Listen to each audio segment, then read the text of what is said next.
অনেক সময় হয় কি দেখা যাচ্ছে কোনো একটা বাংলায় আমরা টাইপ করব, তো বাংলায় টাইপ করার জন্য আমরা কী করি, বিভিন্ন ধরনের বাংলা সফটওয়্যার যেমন আছে বিজয় বাংলা আছে, তারপরে গিয়ে হচ্ছে সোনার বাংলা আছে। তো এই সমস্ত সফটওয়্যারগুলো যখন আমরা কিনতে যাই তো অনেক খরচা পড়ে, এবং সেই সফটওয়্যারগুলো শিখতেও কি লেআউট, হ্যাঁ, পুরোপুরি মুখস্থ হতেও অনেক সময় লাগে।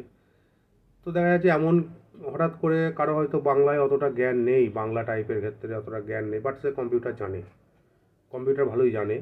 হ্যাঁ, কোনো একটা হয়তো বাংলায় লেটার লেটার লিখতে হবে বা বাংলায় কিছু প্যারাগ্রাফ বা কোশ্চেন তৈরি করতে হবে। সেক্ষেত্রে একটা খুব সহজ পদ্ধতি আছে, যেটা হচ্ছে একটা সফটওয়্যার আছে যেটার নাম হচ্ছে কি না অভ্র বাংলা কিবোর্ড। এই অভ্র বাংলা কিবোর্ডটা ডাউনলোড করে ইনস্টল কম্পিউটারে যদি করেন কেউ, তো সেক্ষেত্রে কী হবে, খুব সহজে আমরা বাংলা লিখতে পারবো। এবং ফোনেটিক্স ইংলিশ যেমন, হ্যাঁ, তো আমার লিখবো AMAR, আমার, তো আমার হয়ে যাবে।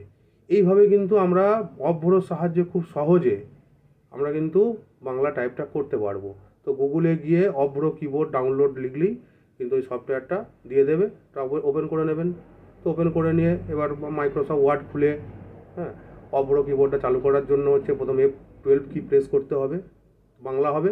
আবার যদি বাংলা লিখতে লিখতে হঠাৎ করে কোনো একটা সেন্টেন্স বা কোনো একটা ওয়ার্ড ইংলিশ দরকার হয়, তখন আবার F12 কি প্রেস করলে কিন্তু সেটা আবার ইংলিশে হয়ে যাবে। এইভাবে কিন্তু অভ্রতে খুব সহজে কিন্তু টাইপ করা যায় বাংলাতে, এবং সেটা প্রফেশনাল কাজেও লাগানো যায়।